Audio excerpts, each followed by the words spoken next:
you don't have to share everything with the world. Some people, they're very guarded at work. They just like come in, do their work and bounce. Other people, they tell everything. Like, oh, I had a hangnail this weekend. It's too much information. I think social media is curated speech. So like, what is the value behind this? Like, am I adding value to the conversation, or am I just posting to post? And it doesn't have to be anything gigantic. It's just like, hey, this crossed my mind, or this is the experience I had and I want to add value. I think you want to be lifting people up when you post. It doesn't have to always be about you. There doesn't always have to be like a takeaway. What I often tell people is like, you want the information and the time people spend taking it in to be worth that time. Make it worth their time, but also, make sure it's valuable information.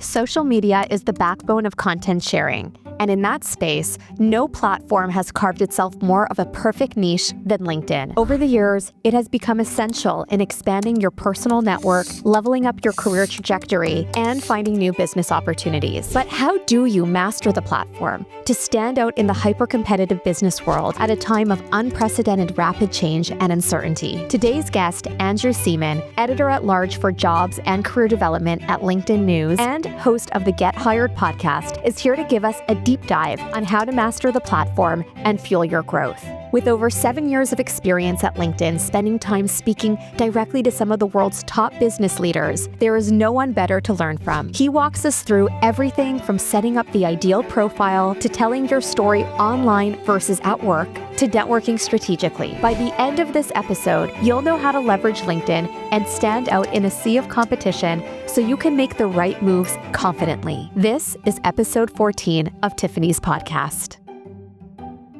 Hello, and welcome back to the show. On today's episode, we have a very special guest joining us, Andrew Seaman, editor-at-large for jobs and career development at LinkedIn News. You might know him as the host of the Get Hired podcast. Andrew, how are you doing? We're so happy to have you here. I'm very well. Thank you so much for having me.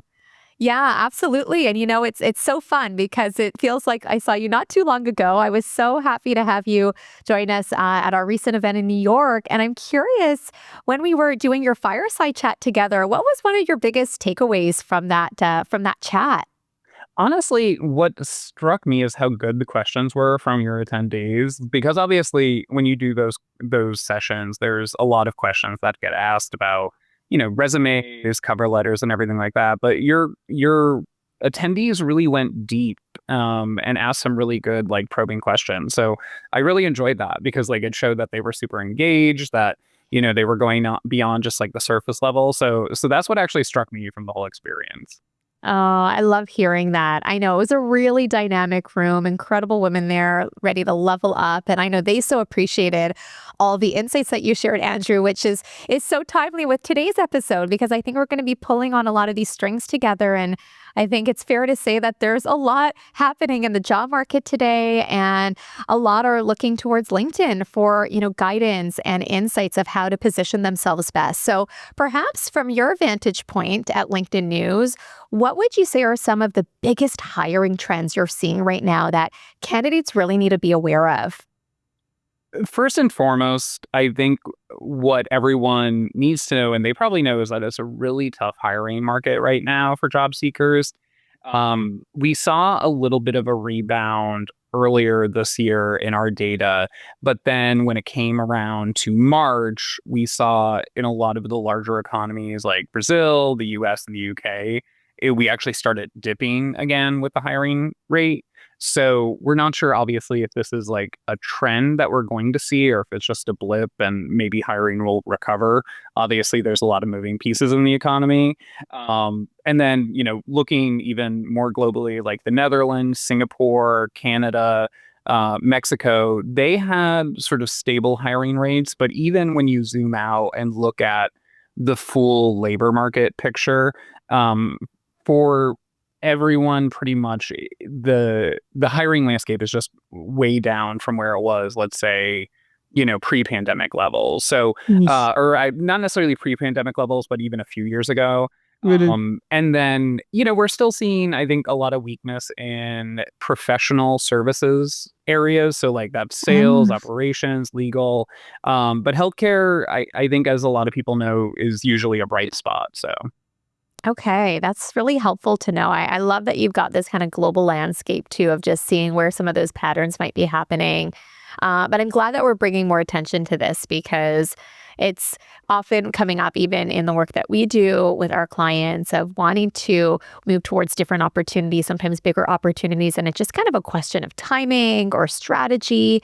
And so, perhaps there's so much noise on LinkedIn today. And like you're saying, there's a lot of moving parts here. What are a few simple but really effective ways that professionals can stand out and get noticed by recruiters and hiring managers for these new opportunities?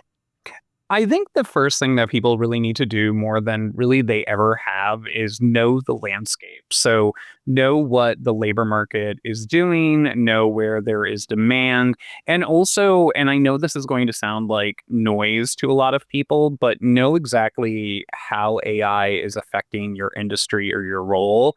A lot of people, I think, they kind of tune out any talk of AI right now, but we're actually starting to see, companies be open and say, listen, we're going to look to AI instead of filling headcount and things like that. And what I try and remind people is that from a research standpoint, AI may not be like at a point where it can replicate human task in a lot of functions, but that doesn't mean that CEOs and business owners are going to wait for that to happen. They might say, if I could almost get by with AI, I'm going to do that. So you really Mm. want to know like what's happening in the labor market, what is the supply demand for people with my skills, and then that leads into the second point, which is you need to be strategic with the moves that you're taking. So, for example, if you are wanting to quit your job because you've just had enough of it and start all over, now is probably not the best time to do that just because the hiring landscape is so depressed right now. And then, you want to hope things fall into place before you do anything, you really want to put the pieces together so that way the odds are in your favor. And then my last piece of advice would be to activate your network now. Yes. So, like, especially if you're currently employed, you want to start, like I said, putting those pieces together so that way things will move in your favor. So, you want to make sure that, you are unlocking connections that will open the door to hiring managers, to recruiters, and you do that through networking. So if you really want to get noticed, like it's making smart moves, but also it's activating your network. Oh, that's such a big one, Andrew. I'm so happy you emphasized that last piece, especially because sometimes it's just the question that comes up of like, well, where do I even start? Like maybe they are, to your point, feeling really defeated in their workplace, or they're like, I'm just feeling stuck and something is missing right now. But then it's like, well, what comes next? What should I do? And activating your network, I love that one so much. And what we stress a lot too is that that's in your control, right? Like there's a lot of things that are out of our control, but the things that are in your control is your network, your relationships. Even if things have happened in your current workplace, there's likely still some amazing relationships there that would be very supportive of you or be willing to write that recommendation on LinkedIn or be willing to put you in contact with someone that they might know in their network. And so I always like reinforcing that point too around people don't know what they don't know. And so if they are unaware that you might be exploring something new or even open to that idea, they can't really come out and help. But building those meaningful relationships will make it feel a lot more purposeful rather than transactional in those moments. Do you find So the same true. thing, Andrew, from what you're noticing? Yeah, and it's really interesting because I think there are so many people who they have a good network. They may not realize it, but they just need to really cultivate it a little bit. And part of that is just reaching out to people and saying, hey, I am exploring new opportunities. Could you spare 15 minutes or so? It doesn't have to be anything gigantic, but just those little things can make a huge difference. Yeah, this is such a good piece of advice. And I would encourage all of our listeners to really start making this a habit. It's not the type of thing that you want to start just turning on like a light switch randomly. Like, this can absolutely be something that's always on to have the right people in your corner and nurture those relationships ongoing because it really will pay itself back in many, many very favorable ways, especially when we're seeing market shifts like are happening right now. Maybe on a similar note, Andrew, what would you say are the most common mistakes that you're seeing people are making on LinkedIn profiles, or even for searching for a new role that's actually costing them opportunities right now? Any big ones come to mind?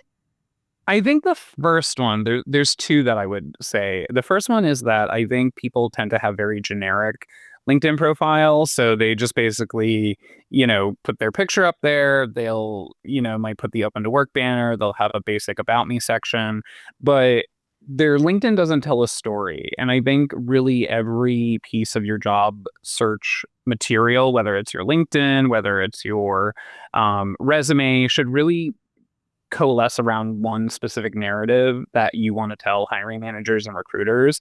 So really view your LinkedIn from that lens and say, like, okay, if I was someone who was hiring for the role I want, would my LinkedIn tell that story? Because Mhm. a lot of people, I think, really what it comes down to is they put so much generic information up there.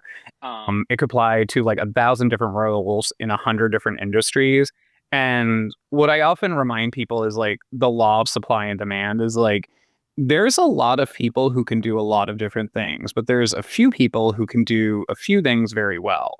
So Ah, you really want to show your true value because especially in an environment where I think skills are going to matter more than any time before, you really need to be stressing like your value points. And then the second one I think is creating content. I know that people are probably sick of hearing everyone talk about like, you got to create content, but I'm not talking about being an influencer or anything like that. I remember even when I was in like journalism proper, when I was at Reuters and I would have college students ask me, how do I get internships?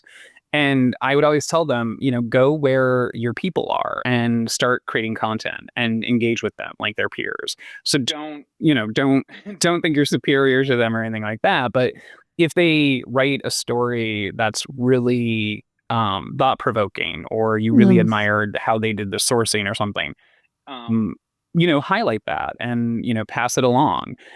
So, you want to make sure that you are really cultivating, a good community, even if it's people who you've never met. yeah.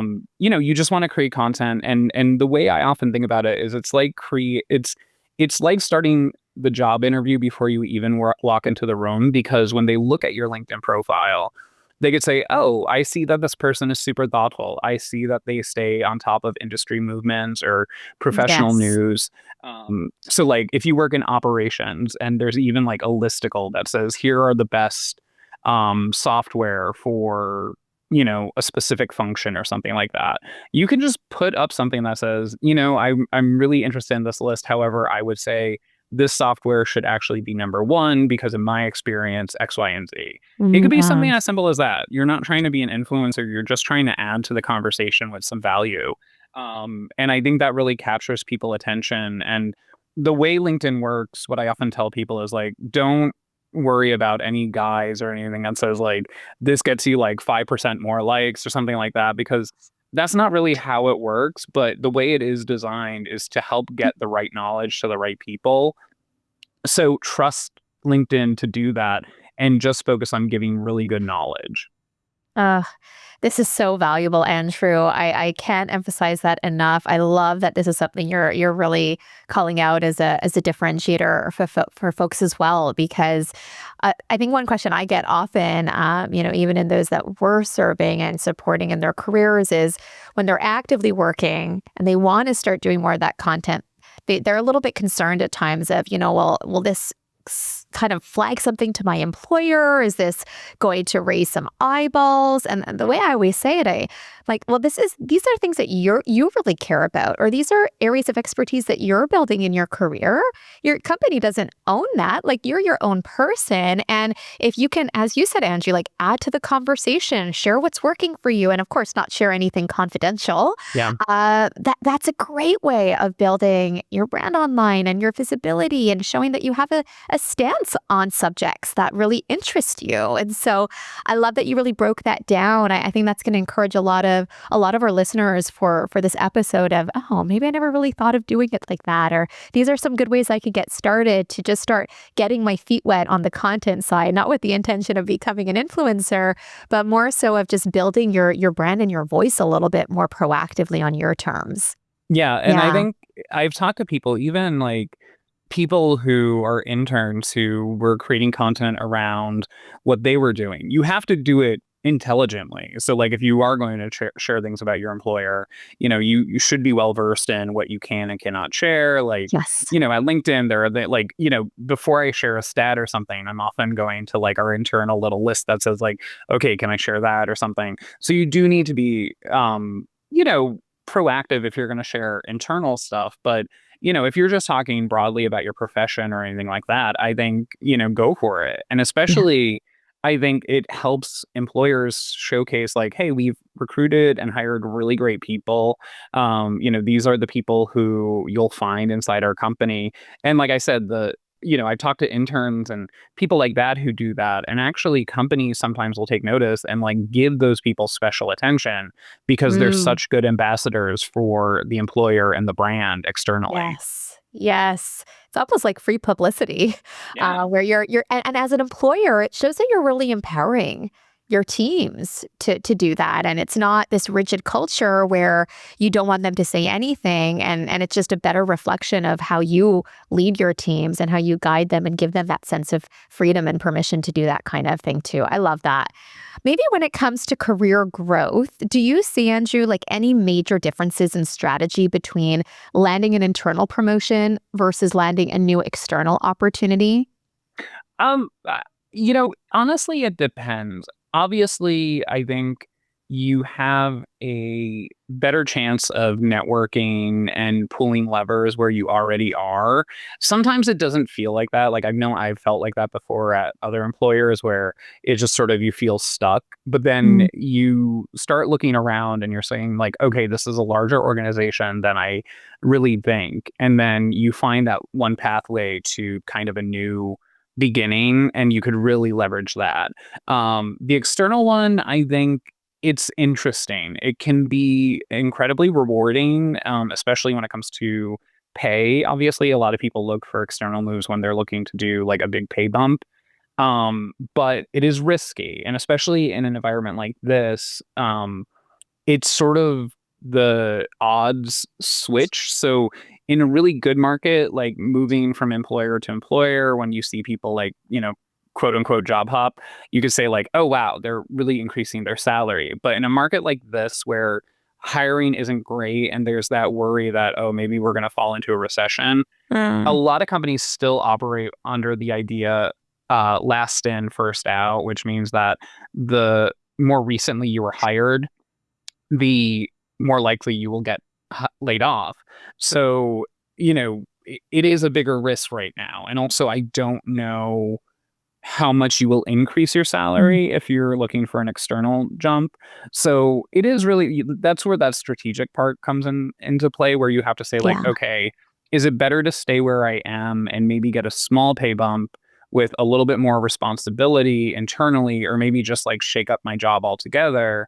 And or do I look externally and assume those risks? So you really have to think, okay, like what are my needs? Where am I? And when am I willing to take on? Mm. Yeah, that's a great framework to work within because I feel like so many people are reflecting on those decisions right now. And I think something that comes up, and you just mentioned it, like this notion of job hopping, right? I mean, there's different schools of thought on that. Is that a good thing? Is it a bad thing? Are you feeling like with what's happening in the market right now that there's actually less job hopping because we want to see how we're really seeing it through in our current organization and not leave any stone unturned there? I think so. I think people are generally aware of like how the temperature is outside and they slow down. I think there are some people who it's just built into their DNA that they're going to job hop and whatever the risk is, they don't care. Yeah. But I do think that we do see probably fewer people sort of like throwing caution to the wind and Yeah. making a big move. So like depending on like what the data shows, I haven't read into the data that much, but it's, sometimes they call it sheltering in job, where it's Hmm. like, you're basically like, okay, I want to move, but the what I know is better than what I don't. So, they Yeah. stay just to make sure that like they have a paycheck coming in, even if like the job isn't really lighting their fire, like at least it's something. Yeah. No, this is such an interesting insight too, because I feel like it also comes back to what you were saying, Andrew, of like the why behind it, where it's like if you're going to make that shift, and job hopping can be very favorable if there's a clear reason for it that will support your immediate goals, your longer term goals, maybe something that you feel has been really lacking, and you know that this company that you're moving into can really fill that void. But I think it also goes back to a lot of what you were saying earlier of even activating your networks. I know that's one thing that's been so insightful for the clients that we serve, of even just from a a way of informing your decision making so that you don't always have to make that jump without knowing what you're getting into, but actually speaking to individuals who work in these companies or getting a sense of, is this going to hit the mark for me versus where I'm at? Does it feel like it's actually something that could be really beneficial for my goals versus not? And so I think having those really important conversations will help you as the person looking to make that jump or make that shift feel more confident in your decision versus feeling like, I hope this is going to work and Yeah. fingers crossed. And I guess we'll find out when we get there, which could obviously create a lot of unnecessary frustration that could be avoided. Yeah, and I think, what we learned from the what we called it at LinkedIn, the great reshuffle after the pandemic, I think. The great resignation, I think a lot of people called it. Um, people made a lot of moves, but many of them weren't happy. So it was sort of like, I better get while the getting's good. And, then they were like, oh, I should have just stayed where I was at. So,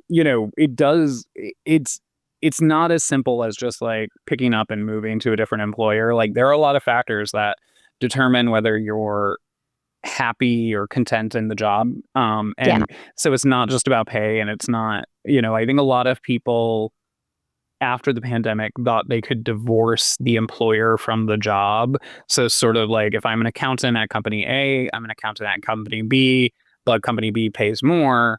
That may be true, but at the same time, the employer that like is the umbrella over all of that does play a significant factor. Big time.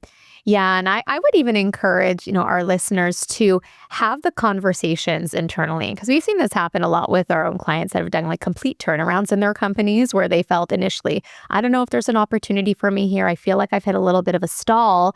And just by actually articulating better where they're at, what they feel is missing, having that direct conversation with their manager or internal HR team or directors, suddenly things start moving in a better direction just because they're being more vocal about it and really helping to close the gap. And at least this way, there's a plan to get there where they can, again, make a more informed decision of, okay, I see a path forward here, or maybe no, that's actually validating that I should probably make that next step sooner than later somewhere else.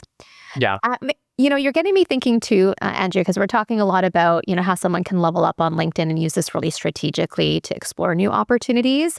If someone listening to this wants to really elevate their personal brand on LinkedIn to open up new job opportunities, new roles, bigger roles, where do you think they should start? And what would you say are the most critical elements that they shouldn't ignore?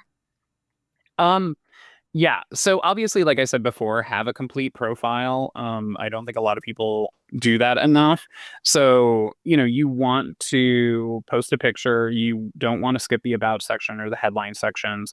Use them to your advantage. You don't want to overload it or stuff it with nonsense. I sometimes see people just throw so much in there that you look at it and you're like, I don't know Yeah. exactly what they're, yeah. And like they use acronyms that don't make sense to most people.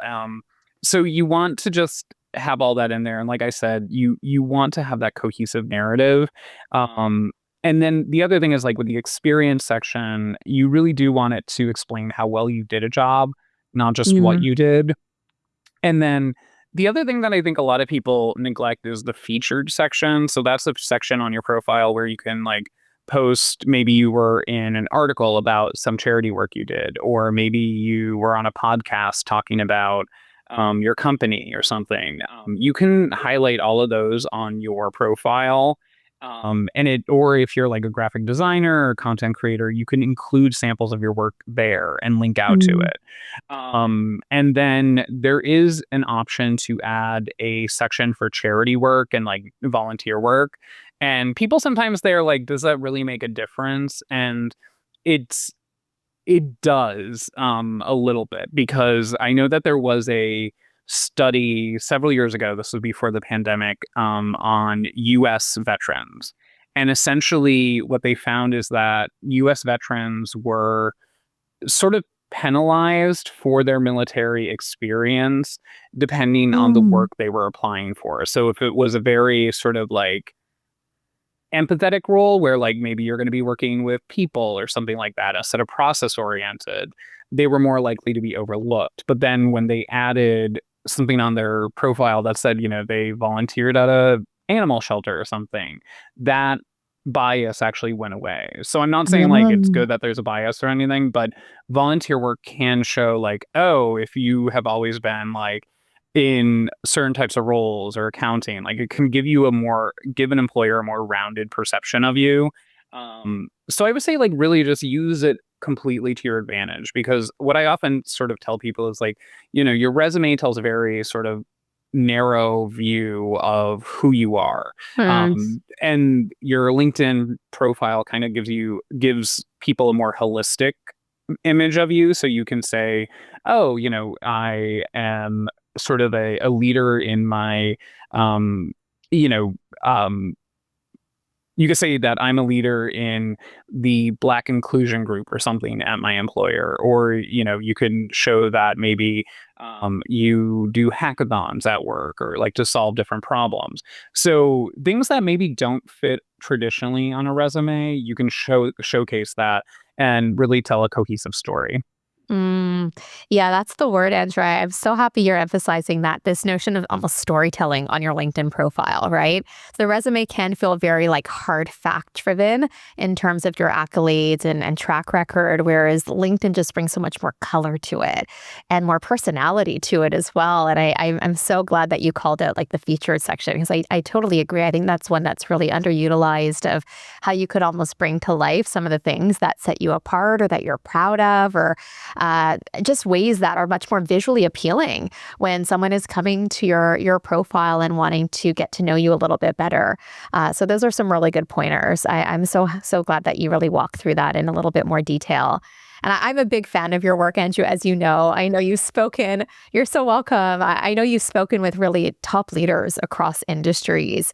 I'm curious, what do you find separates the candidates who ace interviews in today's market from those who don't? I know this is a big question, but what's coming to mind for you on that one? So the first one is going to sound really basic, but they're responsive. So um, basically, what that means is that one of the top complaints that I think everyone hears from employers is that job seekers just aren't responsive to them. So they might follow Ooh. up on an application, and a job seeker will take like 2 days to get back to them. And I don't necessarily think Oh. it's like because they didn't see the email. I think a lot of times it's like playing hard to get or buying more time. And La, la, la. I think what people need to know is that employers aren't waiting. And I do believe that in the early days of the hiring process, it is a process of elimination. So they are looking for things that will exclude you from the process because, Yeah. especially now when employers get like 1,000 resumes for every job, they have so many potential applicants and they don't know that you're great yet. Like they might say, like, on paper, you look great. But, if they see a big red flag, they're just going to be like, okay, I guess they weren't that great. Like they're not bought into you yet. So when people don't take enough time to actually respond or say like, oh, I'd love to hop on a call now, like Mm. don't pass up those opportunities. Don't play hard to get because in most cases they're not chasing you. So, you're really spoiling your chances. And then Yeah. the other thing is like we just talked about, like the storytelling part. I think Yeah. when you're in an interview, you need to really set the narrative for yourself. Like, don't let the people interviewing you drive that conversation because they're after a very specific, like, okay, is this, do you check this box? Do you check that box? But everyone has their own backstory and, no one's going to fit the perfect mold of a candidate. Yeah. On very rare occasions, someone will, but even then, there's going to be like something like, oh, they were annoying in the interview, or something else. So you really want to like grab the narrative and drive that conversation by saying like, okay, this is who I am. This is the value I'm going to bring to your company. And even especially like if you're changing careers or there's something that you think is going to hold you back, you want to show that like that's actually going to be an asset for you and not Yes. something that is going to take away. And I really do believe that there's ways to spin that. I think just a lot of people, unfortunately, they get locked into like, oh, I'm changing careers. So that is, I'm going to be behind everyone else. And that's not true. I think if you position yourself correctly, if you go after the right jobs, you can say like this is a value add. So yes, I may not have as much experience, let's say, in um, software development. However, I'm coming from a sales background. So if you're applying to like a Shopify or something like that, that can be incredibly helpful because you're bringing a perspective of the end user to the actual development of the product. So, you want to be able to tell your story and then like take control of those interviews. This is so good. So good. I'll add two additional things that you made me think of, Andrew, that I find have been really helpful as well for our clients as they're going into these interviews and really wanting to nail those stories. I'd say the first is don't speak in hypotheticals. I see this mistake happen a lot. You let me know too, Andrew, if you see that. But sometimes when you're asked a certain question and you want to share a story, but instead of sharing a story that's been grounded in something that you've done, it's almost like, well, here's how I would handle that, right? If I tell me about a time when, and so you're thinking about, okay, this is what I would do, or this is how I would approach that. But when you have stories and examples of things you've actually done that can show that much more factually of, yeah, this actually reminds me of a time in my recent role where and then you start walking them through it that way, that just shows that you've done it. And even if it's slightly different, to your point, Angie, where it might not be exactly the same, but there's some really good parallels that you can draw on. That's a really powerful way of storytelling. And then I would say another thing that's just a fun little like tactical thing you can do is when you're walking through like how you've delivered on something in a certain story or example, try to weave in even some of your strengths in that because they might not outright ask, what are your strengths coming into this role? But if let's say one of the things you've done was a result of really strong analytical abilities or really strong stakeholder management or being able to be extremely detail oriented on a very specific skill set, right? Like bring those nuances into your answer because it's just going to bring again a lot more depth and showcase your differentiations within the storytelling that you're sharing.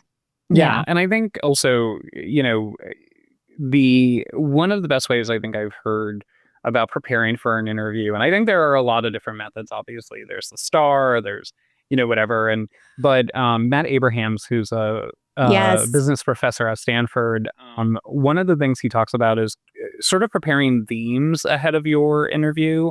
So like know that like these are the main themes that I want to tackle during conversation with a potential employer. That way, even if you get lost or you sort of say like, okay, this isn't really a strong suit for me, you can sort of bring it back to those themes. So like you said, it may not be the perfect story, but you could say like, oh, that reminds me of a time. So like, again, it's like harnessing, or like taking the reins of the interview so you can actually guide it back to your strength and you take control of it. So Yeah. going in with like, okay, here are the 5 themes that I want to really get across. So really being intentional, Yep. knowing what do you want to pass in that interview and making sure that at one moment or another, you're finding your way of sharing that message. I love that advice.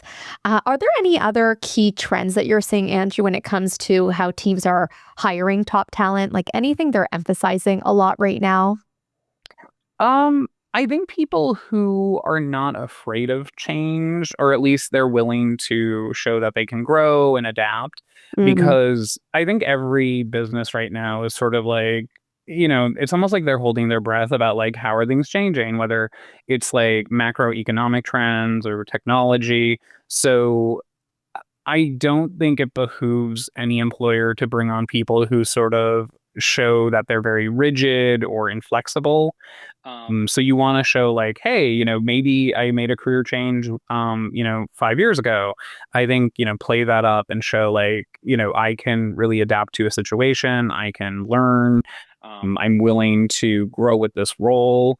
I think that is probably the most important factor for most businesses right now is, if they are going to take a chance on hiring someone full time, which, isn't necessarily like super like it's obviously still the preferred hiring method for everyone, but there are a lot of companies that are relying on contractors because it gives them talent for short installments. Yeah. But if they're going to pull the trigger and hire you for an indefinite amount of time, they're going to want someone who can like roll with the punches. So I think that's going to be the key thing that you should play up. So the adaptability, that's so Yeah. huge. Yeah, I couldn't agree more. And I think from what you were sharing earlier, just with so much change that is happening, I think for a lot of people, it could feel a little overwhelming in the market right now. I'm hearing a lot, it's just so competitive out there. Like there's so much talent right now. What would be your best advice, Andrew, for those looking to really build momentum and not get discouraged? The main thing is find a good support network. So, beyond your professional network, just have those people that you can rely on and complain to on like a weekly basis and who can celebrate your wins and kind of shore up your confidence. I think that is key. It doesn't have to be a giant group of people. It could be, two or three or even just like one. I think it's best if you have like a few people to like spread the pain out almost because like job searching is tough and you're going to want to complain about it and you don't want to just unload that on one person, but so I think finding a good support network, and I think you want, what I often tell people is you want a mix of sort of personalities in there. You want the person who's going to like cheer you Yeah. on no matter what. You want the person who's going to be realistic with you. So be intentional about who you pick to be in that support network. The other thing I would say is like keep a general schedule for yourself, like even if it's not um, just writing applications, like trolling LinkedIn for new positions, like set job alerts, like try and automate as much as you can. Not the actual application process. I don't believe in that, but you want to make sure that you're doing more than just writing resumes and applying. You want to be making time for informational interviews, for proper Yeah. networking, for learning, because all of those things are important to a job search. And at the end of the day, you want to do things that increase your odds of getting hired. And just sitting Yeah. there hour after hour applying to jobs that may not be there and they're never going to be the right fit for you is just like a pointless endeavor. And that's not getting you any closer. Mm, The other thing is like just have a strategic job search. Like don't just, like I said, don't be the answer to every problem, because there's a lot of people pitching themselves like that. You want to show that like, okay, I have specific knowledge. Yes, I can do a few different things, but like your value is going to increase with that strategic search. And then the other part of that is, you do need to build in breaks. I think a lot of people, they have mhm. like, I call it like, for people who are employed, productivity guilt, Oh, where, yeah. if they're not busy every single second, they feel guilty about it. And, Mm, I'm subject to this a lot too, is like on the weekends, sometimes like if I'm not doing something, I feel guilty about it. But there's like if you're treating your job search as a full-time job, there's a reason they build in breaks and weekends or like days off into a full-time job, is because if you do something endlessly for days on end, your work is going to suffer. And in this yeah. case, it's your job search. So, if you're bad at your job search and then you continue doing that and get exhausted, then it's just like a vicious cycle and you'll get worse at it. Your returns will be worse, and then you'll just double down. And so you do want to take breaks. You do want to be able to re-examine. You do want to be able to go for a walk in the park. So Yeah. that's a lot of different things, but it's So basically like, helpful. don't just make it all about applying and sending out resumes. Like, talk to your friends, complain to your friends, have lunches, go to coffee. Just, it's okay to Yeah. not be in front of your computer sometimes. Oh, it's so helpful, Andrew. I mean, fill your cup a little bit. do some of the things that do bring joy and happiness, because it's really hard to show up as your best when you are running on empty or feeling like you just have to be like on this constant hamster wheel. I'd also even say it's probably a good moment of reflection too, of just assessing like if what you're doing is actually working.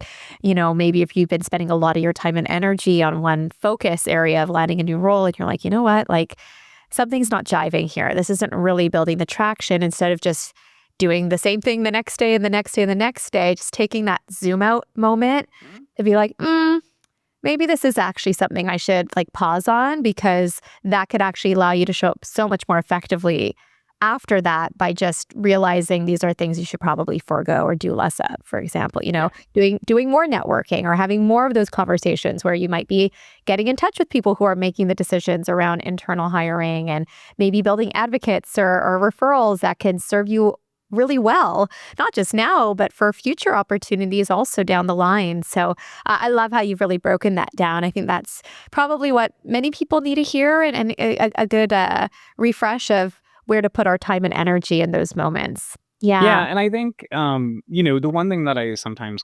tell myself is, especially if I'm procrastinating or like, I'm not moving along on a project during a time that I'm supposed to be working on it, I actually sort of stop for a second and I change my calendar. So like instead of saying like, okay, for this hour I'm going to like write. If I'm not doing that and I just like my brain's not in that space, what I'll do is I'll like, okay, I'm going to move this till this afternoon. And then in that block, what I'll do is I'll put like downtime. That way it's Mm, like, I don't feel guilty about not doing my writing. It's like I'm building in time to do nothing. And I think there's so many advantages to the digital age we live in, but I think we have forgotten to be able to be bored sometimes, and the mhm. advantages of that, because Yeah. I think a lot of times like your best reflection, your best lessons actually come from when you let your mind wander and it's not just Yes. like focused on something. Oh my gosh. I'm so happy you shared that, Andrew. I even find, when I go for walks every day, like I don't bring my phone purposely, Yeah. because I just want to be there with my thoughts. And as you said, let your mind wander. Think about different things that you don't always give yourself the permission to do when you're like so in and day out. So I think that's so valuable for our listeners. Maybe in a similar vein, are there certain skills or mindsets that you really believe are most important for professionals to future proof their career a little bit better? Um, yeah, I think, obviously adaptability is up there, but really harnessing the power of your skills. Yeah. Because the thing is, like, we don't know what the future holds. And obviously, and again, this goes to the AI component, is like we don't know what we don't know yet. So like we don't know when AI will be able to replace certain human jobs. We don't know when a CEO is going to push the button and say, you know what, we're going to like automate all these roles, even if it can't do what the AI does. We don't know, what industry might collapse. In fact, I was just talking to someone about a startup that we had featured on a list years ago, and it was a weight loss startup. And it was just like an app. And someone said, "Oh, what happened to that?" And I said, "Well, Ozempic and all these weight loss drugs." I said, "Overnight, I said these drugs came on the market, and all of a sudden, you had these apps for weight loss that." Um, Basically their business model completely changed, and then they were Oh no. competing against an entire new thing of startups. So we don't know what we don't know. So you really need to sort of say like, if I woke up tomorrow and couldn't be an accountant, or if I woke up tomorrow and couldn't be in the aviation industry or something like that, like who knows why? But you need to be able to look at like your full offering of skills and say, Yes. okay, how can I Tetris this together and put a new version of myself out there so that way I can do something that I somewhat enjoy at least, and then also that I'm valuable at. So you do have to kind of detach yourself sometimes from the professional identity of like, I'm a journalist, or, Yeah. I'm an account executive or something like that. Like, how can you rework yourself to be valuable? And I think that is going to be how people future proof their careers, is almost being able to like morph themselves. It's like, those like terrible 90s like children's cartoons or like whatever where like, the people would like be a lizard and then they dissolve and come back up as a human or something. Like, can't how can you do that professionally so that way Yeah. you can like be what needs to be in that market? This is really, really key. I think that is such an important point that you're sharing, Andrew. I know we've talked about that too, around really building more like skill set based careers, and we talk about this with our clients all the time too, of like going after skill sets, not just the title, not just the role itself, but thinking bigger picture. Because to your point, it just opens up a lot more doors, and it almost becomes like a menu at that Yeah. point where it's like, okay, maybe for this role, I won't be using this skill set as much, but hey, I've got these 6 other skill sets that would actually serve me really well. And that's the type of storytelling I'm going to build towards. And maybe just dial that one down a little bit because it's not as relevant here. But you Yeah. have almost this arsenal that you could pull from that makes you really, really high potential, but also much more adaptable. Yeah. And I kind of view it as like the third evolution of the professional identity because I think, early days, there was the idea of like, oh, anyone could do anything because it was like very industrial based. So, where I grew up in northeastern Pennsylvania, like you worked in a dress factory, you worked in like a metal shop, or you worked in Yeah. the coal mines. Like it didn't take a ton of skill. Like, you had to sew and you had to know like, where the coal was, how to drill and stuff like that. But they could teach that to anyone.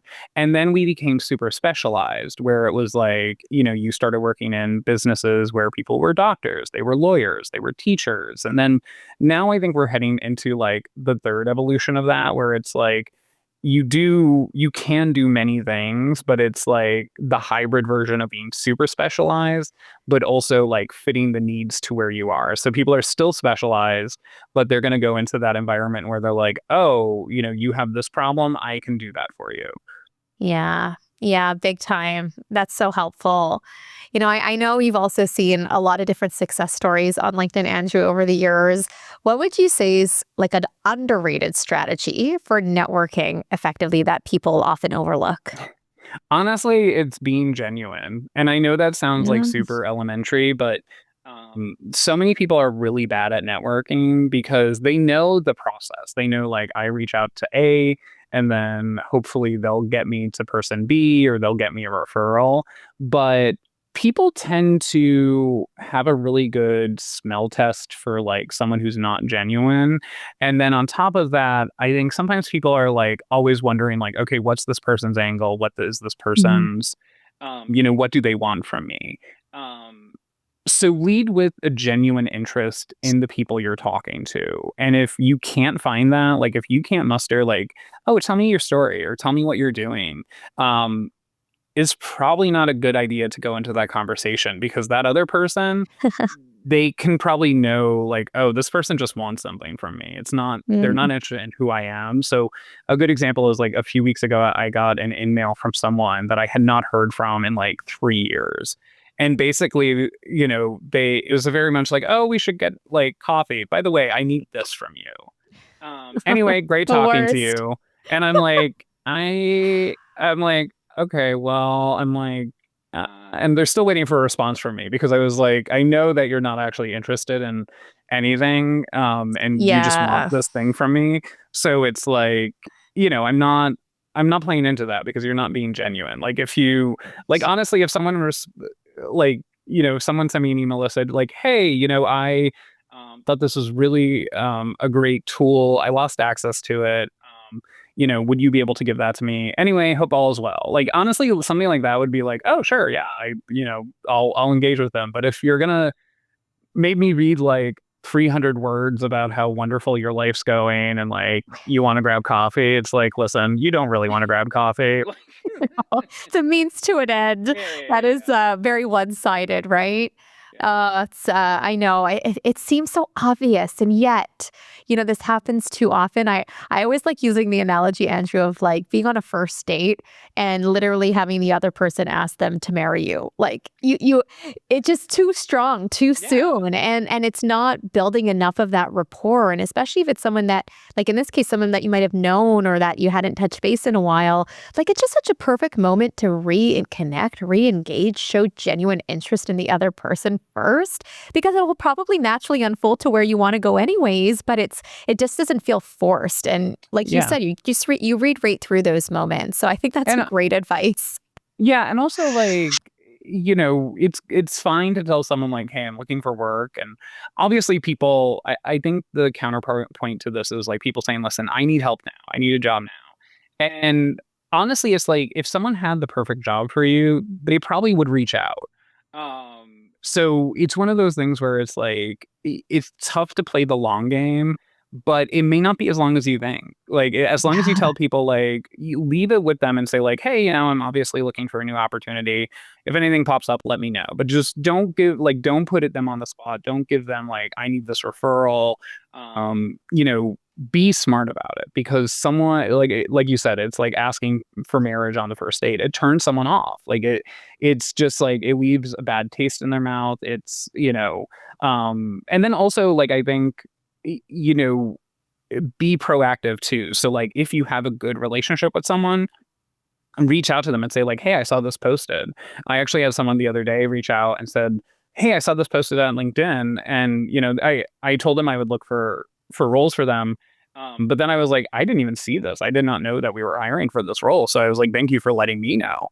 Yeah. But then like you can like work backwards and say like, great, well, let me see if I could get you a referral or something. So, work with the person, be genuine, but like don't feel like you're forcing them to do something. Yeah, so true. So true. And I know we've talked a lot today, Andrew, around like storytelling, whether on your LinkedIn profile and your interviews. Can you speak to the difference between the story you tell in the office versus the story you tell online? Like, should they be the same, different, or how do you make sure perhaps that the story that you're telling doesn't negatively impact the story that you might tell at work if you are telling something online? A little bit like what we were talking about yesterday. Sometimes that fear of wanting to share something, let's say on LinkedIn, but being a little bit hesitant of how to do that. Yeah, I think at work you're sort of it depends on the type of person you are. Like some people, they're very guarded at work. They just like come in, do their work and bounce. Other people, they tell everything. Like, oh, I had a hangnail this weekend or something like it. Those things you don't have to share everything with the world. Yeah.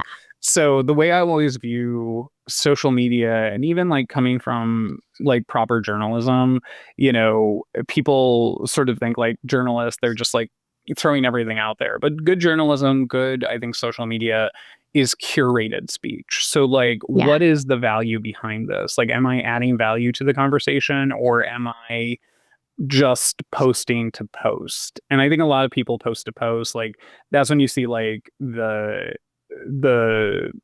post on LinkedIn or anywhere else that you're sort of like, oh, well, I've heard that 100 times before or something like that. Like, how are you adding value to the conversation? And it doesn't Yeah. have to be anything gigantic. It's just like, hey, this crossed my mind, or this is the experience I had, and I want to add value. And obviously, like, you don't want to invade people's privacy. I think you want to be lifting people up when you post.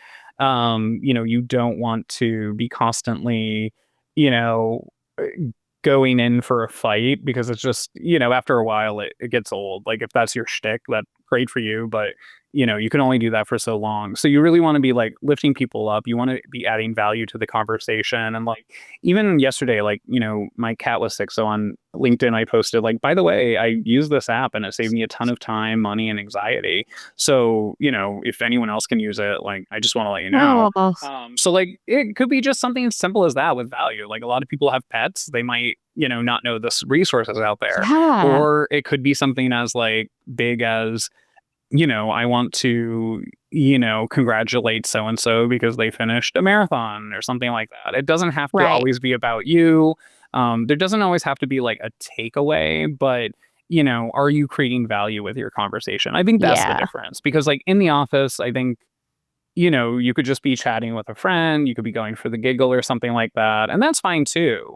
But you do want, what I often tell people is like, you want the information and the time people spend taking it in to be worth that time. Yeah. So like, um what is it often, when I talk to people in PR or marketing, and Tiffany, I'm sure like you've experienced this too. You get these emails that are pitches that are just like thousands of words long, and you're like, what is happening? Like, I'm Ye- not reading this. And it's like, it's this basically like they send you a book to pitch you someone who's completely wrong for your podcast.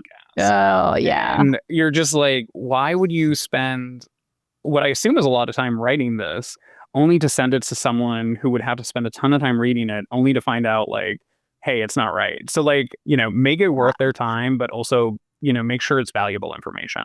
Yeah. Yeah, this is such a good way that you're breaking that down, Andrew. I'm picking up on two kind of key things here. The first is bring the value, but also don't overthink it. I even see this a lot with content that sometimes it's your most unexpected piece of content that can gain a lot of traction or resonance with people. And it's like, wow, like that was something I wasn't even going to post. Or, I literally had it in my drafts for like 2 weeks and now Yeah. I just decided to get it up there and it really hit home. So I hope that's encouraging for a lot of people that are listening to this episode that might be on the fence of like making their first content post or getting out there a little bit more or not psyching yourself out of like, how's my company going to view this versus like what I really want to do in my heart. I think that's really good tactical steps that they can put into motion right away. And maybe just thinking about kind of tactical steps. If someone's listening to this and they are really looking to land a new role as fast as possible, what are like 2 to 3 actions that you would recommend, Andrew, that they prioritize immediately? Yeah, I think the first thing is just know what your situation is. Like, do you need a job? Do you need a job or do you need the right job? If you need a job, take the path of least resistance, get a paycheck, and then focus on finding the right job. And I think that's the key there is like, listen, like, let's say you just need money. Like, find a job that you're okay doing that will give you the money you need and, do it. And then once you're in that position, once you're like, you have your sea legs again, then what you could say is like, okay, I'm going to put my extra effort. And unfortunately, it is extra effort. Like, you Yeah. sometimes do have to job search in the evening or in the morning. Put the effort into finding the right job for you that will like make everything sort of fall into place, and then activate your network. Let your friends, I think that's going to be your quickest path to finding something that's good, that you're happy with, and that is going to be a good situation for you. So like, let your friends and family know, let your postal person know that you're looking for work, because essentially like what you're doing is you're telling them to like scan their periphery and be like, hey, is this an opportunity for Bob, or like, is this the right fit for them? Yeah. And 15 sets of eyes are much better than one set of eyes. And then even if like that, if like 3 of those 15 people let their network know that you're looking for work, that is a ton of extra people that are also scanning. So you really want to like tell people like, hey, I need a job now. And I know that can like be shame, there's a lot of like baggage attached to that, but Yeah. um people want to help other people, and especially like if you're in their network, if you care about each other, you want to make those things happen. Big time. Yeah. Maybe just even on that note, Andrew, because I know we get this question a lot, especially if it's someone that's not actively working and using the open to work banner on their LinkedIn profile. Is that something that you feel is a good idea for those that might not need to be as discreet with a current employer if they are actively working versus those who aren't? As one of those action steps, do you feel like that would support them in kind of getting that message out there of knowing like, hey, I'm available and I'm ready and I want to take this next step? Yeah. So, yeah, I am all in favor of the open to work banner. There's a lot of discussion about it online, and it comes in waves. Like like every few months it pops up. Like, someone says like the reverse psychology of it all. Like, if you're too available, then no one wants you. But, we've done the studies based on it, internally to make sure it's helpful. And people who have the open to work banner, On average, they receive more outreach from recruiters. They receive more in-mails from their network. There's no way to say like the open to work banner got so and so a job. Like that's just not how statistics or findings work. But what we know is that, you know, turning that on sets a series of events in place that probably increase the likelihood of people getting hired. Yeah. And that's also the data is comparing people who have turned the open to work settings on the back end and not just the front end. So basically the only variable is that green banner. Yeah. So I'm all in favor of it. Oh, that's really helpful. Thanks for sharing that. And, I know you've had the chance, Andrew, to interview some amazing leaders on the Get Hired podcast. And I'm really curious to know what's one career building insight or story that really stuck with you and that you think more people need to hear about? I think the biggest takeaway from like all of my conversations, people who are like in really high roles or they're really super successful, you know, quote unquote, whatever that is, in their field is that they take risks. But it doesn't mean that like you leap and hope a net will appear. Like Mm. sometimes people do that and it pays off wonderfully. Um, but they take intelligent risk. And I think that's long been like a value at LinkedIn. So it's not just like, it's not just like, hey, I'm gonna throw it all to the wind and hope for the best. Like you really do want to say like, okay, there's a chance that this is not going to work out, but the odds are in my favor. So like, don't just take a risk to take a risk, but like make sure that, more often than not like the dice are going to come out in your favor.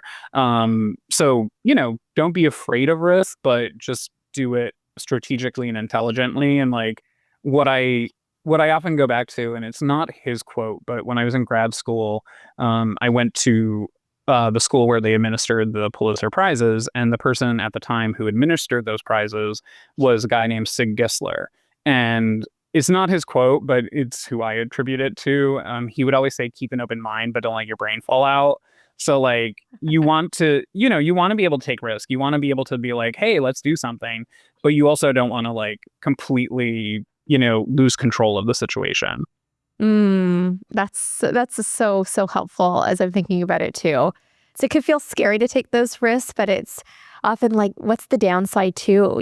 Sometimes playing too small or not taking those chances, and you'll win or you'll learn along the way, and that could still be really really fruitful.